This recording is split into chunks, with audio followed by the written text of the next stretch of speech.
The jet was sinking fast. Cold black waves swallowed the shattered metal as thunder cracked through the night. Inside the flooding cabin, Claire Whitmore, one of America's youngest female CEOs, gasped for breath while desperately pounding on a jammed exit door. Her ankle was bleeding. Her voice was raw. No one could hear her. No one, except the stranger who dove into the storm without hesitation.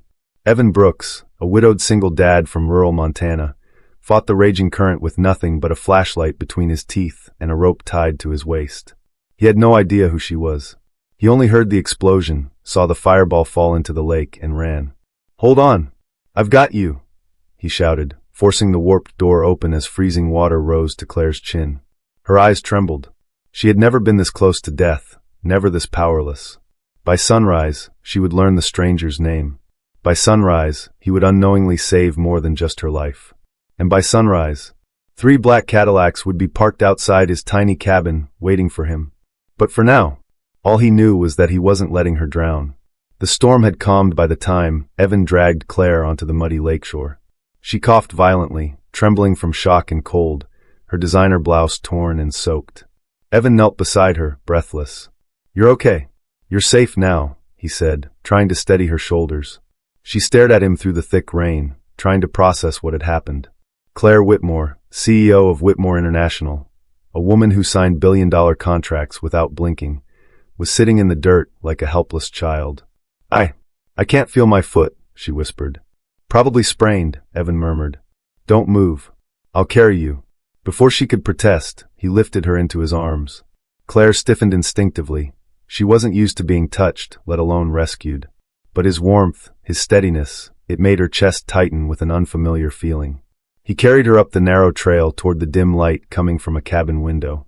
Inside, the place was warm. Simple. Wooden furniture, old blankets, the scent of pine.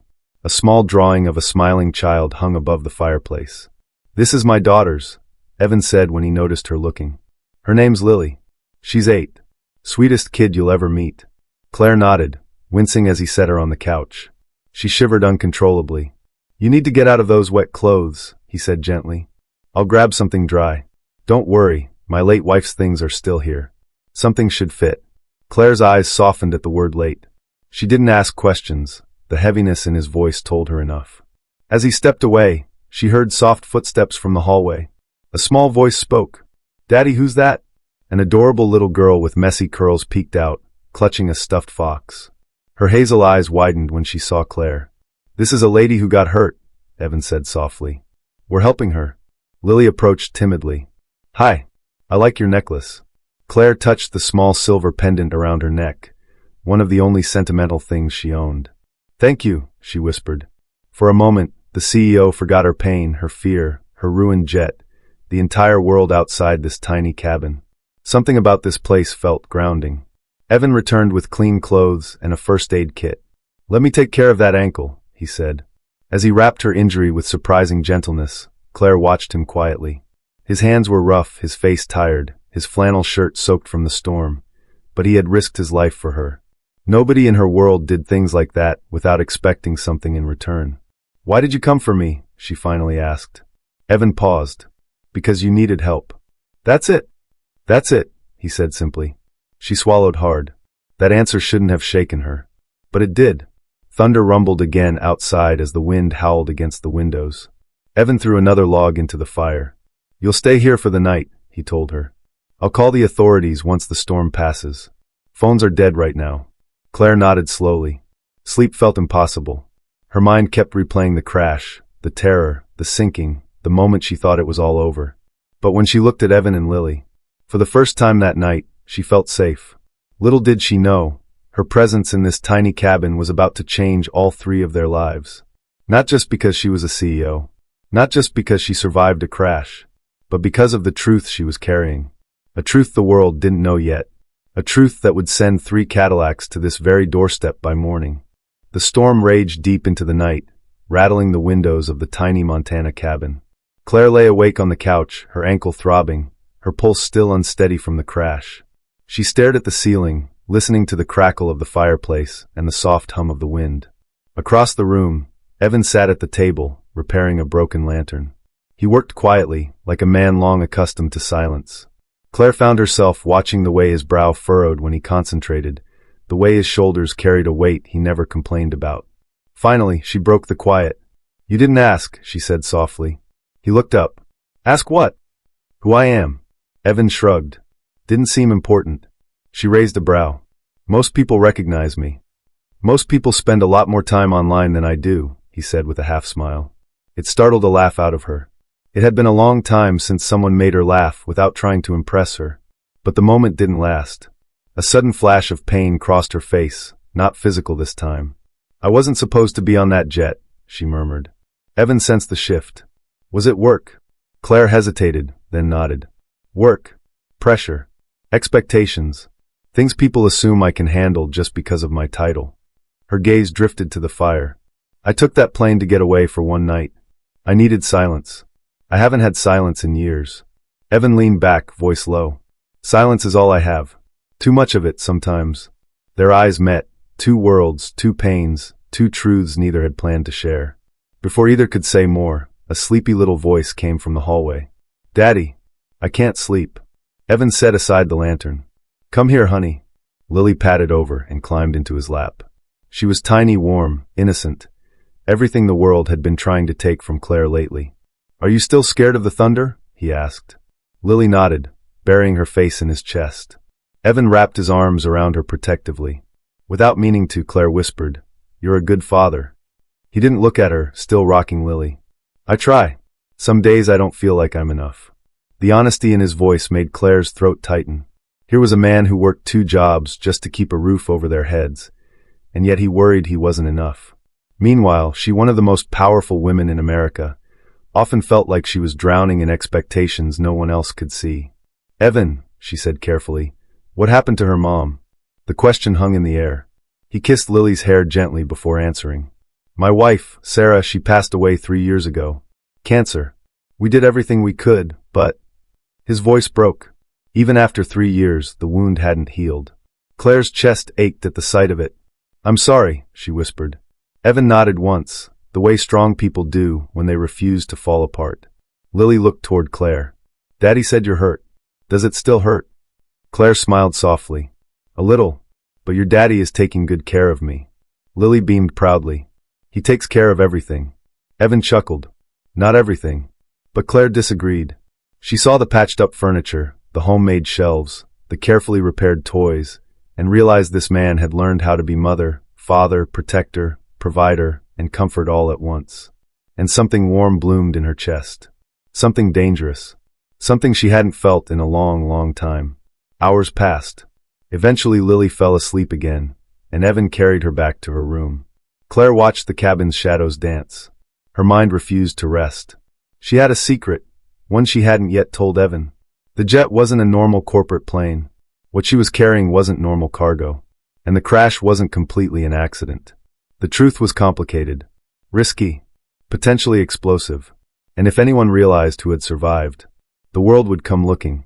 She finally dozed off sometime before dawn, only to be startled awake by the sound of crunching gravel outside. Evan rushed to the window, his face tightening. "What is it?" Claire asked, struggling to sit up. Evan's voice dropped. "There are cars out front." Her stomach dropped. "What kind of cars?" "Black Cadillacs," he said. 3 of them. Claire's blood ran cold. They had found her. And this small, quiet cabin was about to become the center of a storm neither Evan nor Lily deserved. The first glow of dawn had just touched the pine trees when the gravel outside Evan's cabin began to crackle under heavy tires. Claire pushed aside the blanket and forced herself upright, heart pounding against her ribs. "Evan," she whispered, "listen to me. Do not open that door." He frowned. "Who are these people? Friends? Security?" "No," she said sharply. "Not friends. Not anymore." The 3 black Cadillacs sat outside like silent shadows, sleek, dark, intimidating. Their tinted windows hid whoever was inside, but Claire already knew. They weren't here to help her. They were here to control the narrative. "Stay inside," Evan said. "I'll handle it." "No." Claire grabbed his wrist, gripped tight despite her shaking. "You don't understand. These men, they don't answer to anyone but the board." "The board?" Evan repeated. "My board of directors," she whispered. "The ones who think they own me." Her voice trembled, not from fear of death, but from fear of being dragged back into a life where she was treated as an asset instead of a human being. Before she could explain more, heavy footsteps approached the cabin. A booming knock shook the wooden door. "Ms. Whitmore," a deep voice called. "We know you're inside. Open the door." Lily appeared at the hallway entrance, rubbing her eyes. "Daddy, what's happening?" Evan's protective instincts flared instantly. He stepped in front of Claire, shielding both women with his body. "It's okay, honey," he murmured. "Go back to your room." She hesitated, frightened. "Is someone angry?" "No," he lied. "Just go." Lily nodded and disappeared down the hallway, but the fear in her eyes twisted something inside Claire. Evan moved toward the door. She grabbed his arm again. "Please, let me speak first." He nodded reluctantly. Another heavy knock shook the cabin. Evan opened the door halfway, staying positioned to block their view of Claire. 3 men in black suits waited outside, hard-eyed, crisp-cut, cold. The tallest one stepped forward. "Sir," he said coolly, "we're here for Ms. Whitmore." "She's resting," Evan replied, voice firm but controlled. "She survived a crash. She's injured. She doesn't need intimidation." The man's lip twitched. "This is business." Evan's voice darkened. "This is my home." The man leaned slightly to the side, trying to peer past Evan. Claire stepped into view. "Enough," she said, lifting her chin despite the ache in her ankle. "I'm here." The men exhaled in relief and tension at the same time. The leader nodded. "Ms. Whitmore, your disappearance has caused complications. The crash has made headlines. Investors are panicking. The board wants to escort you to safety immediately." Her jaw tightened. "Safety? Or silence?" "Public statements need to be made carefully," the man replied. "We can't have misinformation. We also cannot have the media learning where you were or who found you." Evan's eyes cut sharply toward Claire. "What are they talking about?" The leader continued coldly. "Ms. Whitmore, please step outside. Your work requires your attention." "No," Claire said. The men stiffened. "No," the leader repeated. "I'm not leaving," she said quietly. "Not yet." The men exchanged looks. One whispered into his earpiece. Evan stepped closer to Claire, not entirely understanding the danger, but refusing to leave her unprotected. "What exactly do you think is happening here?" he asked the leader. The man didn't bother hiding his condescension. "Mr. Brooks, your cooperation has been appreciated, but this is a corporate matter. Ms. Whitmore belongs with us." The word belongs made Claire flinch. "She doesn't belong to anyone," Evan said sharply. The leader's eyes narrowed. "This is not your concern." "It is," Claire cut in. "I'm the one who decides where I go." The men looked stunned. Claire rarely challenged them. She had always been too busy keeping the peace, holding the company together, protecting her legacy. But something had changed in her overnight. Evan Brooks had changed something. "Gentlemen," she said with icy calm, "if the board has an issue, they can wait." "They will not." "I wasn't done," she said, stepping forward despite the pain in her foot. "There's something I haven't told you. Any of you." The men fell silent. Evan looked at her, waiting. Claire swallowed hard. The truth had lived in her chest for months, heavy, terrifying, unavoidable. "I'm stepping down as CEO," she whispered. The words were a bomb. Evan froze. The men stared in shock. The forest seemed to stop breathing. Claire continued, voice trembling but resolute. "I never wanted the board to choose my successor. I needed time, one night, to think. That's why I took that jet. And what happened last night made my decision clear." The leader tried to recover. "Ms. Whitmore, decisions like this must go through. I'm also transferring controlling shares," she cut in, "to a private foundation." "What foundation?" he demanded. She reached into her pocket, her fingers grazing the small silver pendant around her neck, her mother's. Her voice softened. "A non-profit," she said. "For single-parent households." Evan's breath caught. Claire turned to him. "Families like yours," she said quietly. "Parents who fight alone. Parents who deserve help. You don't know how many nights I wish someone had helped my mother the way you helped Lily." Emotion flickered in Evan's eyes, raw, unguarded. The leader of the men stepped forward, alarmed. "This changes everything. You cannot make these decisions without us." "I just did," she said. The air thickened with tension. The men were no longer here to rescue her. They were here to stop her. And now they didn't know what she was capable of. One of the men reached subtly toward his jacket, toward his phone or his weapon. Evan couldn't tell. Evan shifted instantly, placing himself between Claire and the men. "What do you think you're doing?" he growled. The leader raised his hands. Let's not escalate this. But it was too late. Claire's truth had changed everything, and what the men did next would push this story into its most dangerous moment yet. The air inside the doorway felt like a held breath, cold, tight, heavy with danger. Evan's stance shifted subtly, every muscle coiled in protective tension. Claire could see it. The same instinct that made him dive into the lake without hesitation was now standing between her and three men who would bulldoze anyone to get what they wanted. The lead man's tone hardened. "Ms. Whitmore, step outside. Right now." "No," Claire said again, stronger this time. He took one step closer. Evan blocked him instantly. That single move made everything unravel. "Sir," one of the men snapped, "do not interfere in corporate matters." "You came to my home," Evan shot back. "Don't tell me what I can or can't do." The leader's jaw clenched. This woman is making irrational decisions, under trauma, under duress. We cannot allow her to damage $1 billion corporation because she's confused. "I'm not confused," Claire whispered. He ignored her. "Mr. Brooks, you have no idea what's at stake." "I know exactly what's at stake," Evan said. "My daughter is in this house. I'm not letting anyone threaten her safety. Or Claire's." Hearing her name from his mouth, steady, protective, did something to Claire's chest.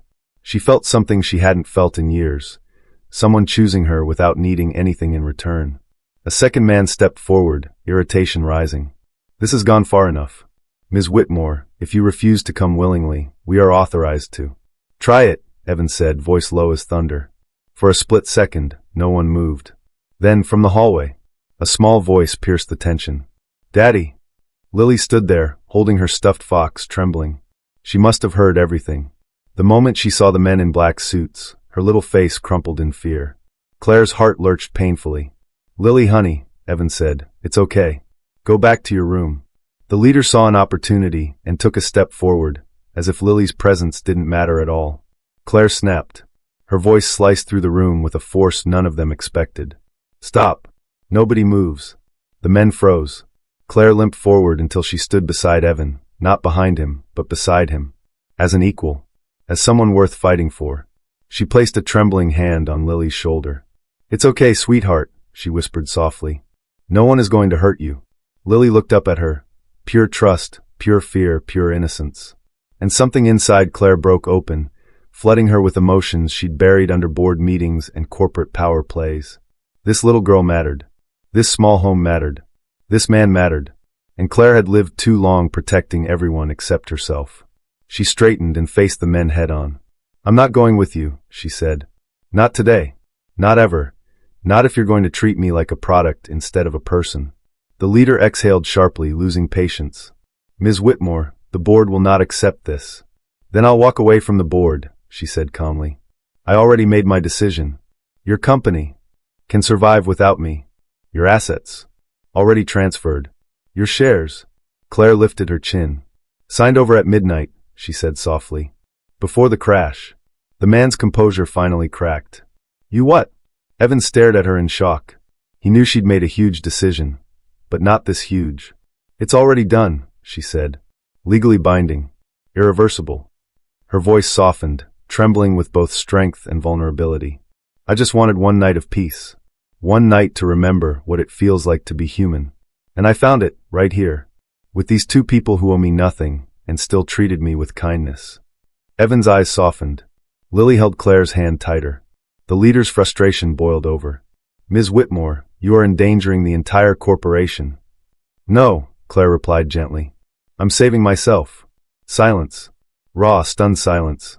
Then the second man hissed into his earpiece. "She's refusing." "Yes, all of it." "She's not coming." Their orders came swiftly. "Stand down," he said reluctantly, lowering his hand. "We're to return to the city. The board will handle this legally." Claire exhaled shakily. Evan kept his hand near her back in case the men tried anything at the last second. But they didn't. One by one, they walked back to the Cadillacs. But right before the leader closed his door, he turned back to Claire. "This isn't over," he warned. "No," she said softly. "It's finally beginning." The engines roared.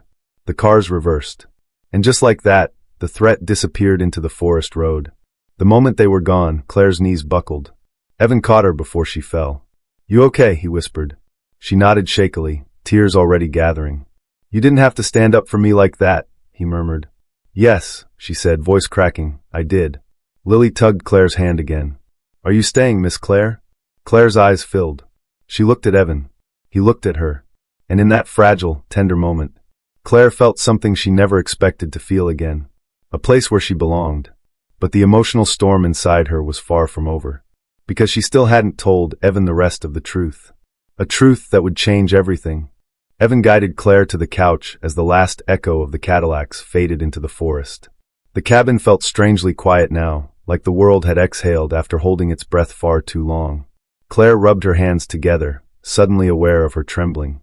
Evan crouched in front of her, searching her face. Claire, he said softly, there's something you're not telling me. Something else. She swallowed. This was the moment she had been avoiding, the truth she wasn't sure he would accept. You're right, she whispered. There is. Lily climbed onto the couch beside Claire, still clutching her fox, her little head resting against Claire's arm as if sensing she needed comfort too. Evan waited. Claire took a breath. When the jet crashed, she said carefully, I wasn't going on vacation. I wasn't running from a meeting. I was protecting something. Evan's brow furrowed. Protecting what? She reached into the pocket of the clean shirt Evan had given her the night before. She pulled out a small waterproof pouch, muddy, scraped, damaged by the storm. Inside was a USB drive. Simple, ordinary, yet devastatingly important. This, she whispered, is evidence of massive corruption inside my own company. Illegal deals, exploitation, laundering, crimes done in the shadows with the board's knowledge. Evan went still. I discovered it months ago, she continued, voice breaking slightly. But if I exposed them from inside the company, they would have buried everything. And they would have buried me. She clenched her fist around the USB. So I transferred my shares to protect the foundation, and I tried to disappear long enough to deliver this to the authorities. And the crash? Evan asked quietly. Claire nodded. Someone tampered with the jet. They wanted to stop me, and the only reason I'm alive is because you ran into that storm. Evan stared at her, the enormity sinking in, his protective instincts sharper than ever. Claire, you should have told me. I didn't want to drag you and Lily into danger, she whispered. But Evan shook his head. Claire, you didn't drag us anywhere. You survived. And you needed help. His voice softened. And I'm not someone who saves a life only to walk away afterward. Her eyes filled instantly. You barely know me, she whispered. He gave a small, tired smile. Some people, you know the moment you meet them. Lily looked between them and gently placed her tiny hand over Claire's. Daddy always helps people, she said. But nobody ever helps him. The words hit Claire like a warm, aching punch to the heart. Evan frowned. Lily, it's true, she insisted in her small voice. You always fix everything. But you're alone. I don't want you to be alone. Claire covered her mouth, overwhelmed. The room filled with a quiet, aching tenderness, the kind born from two broken worlds finding each other by accident, or maybe not by accident at all. Evan sat beside them, his voice barely above a whisper. So what happens now?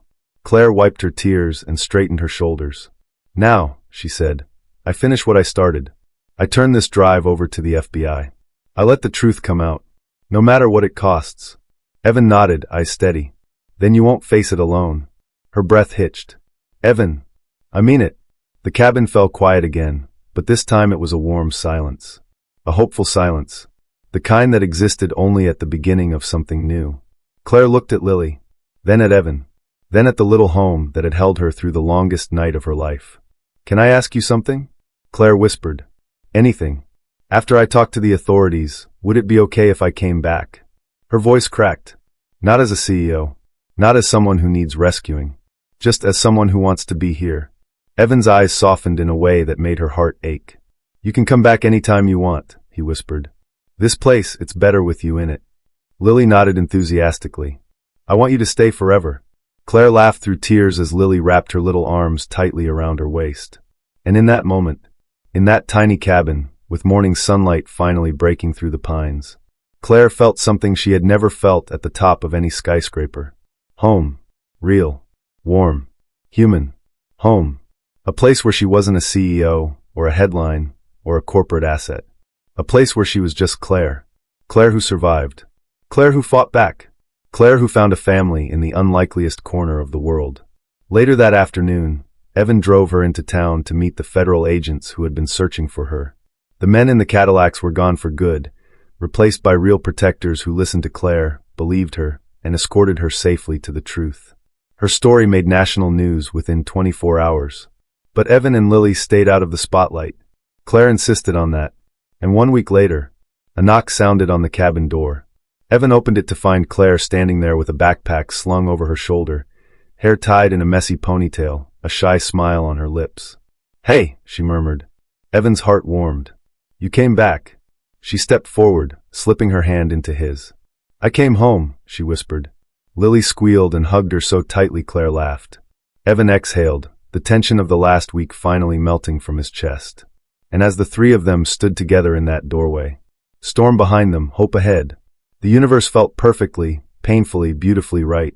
Sometimes the greatest rescue isn't pulling someone from the water. Sometimes it's giving them a reason to live again. A reason to stay. A reason to love. A reason to finally breathe. Real strength isn't measured in money, status, or power.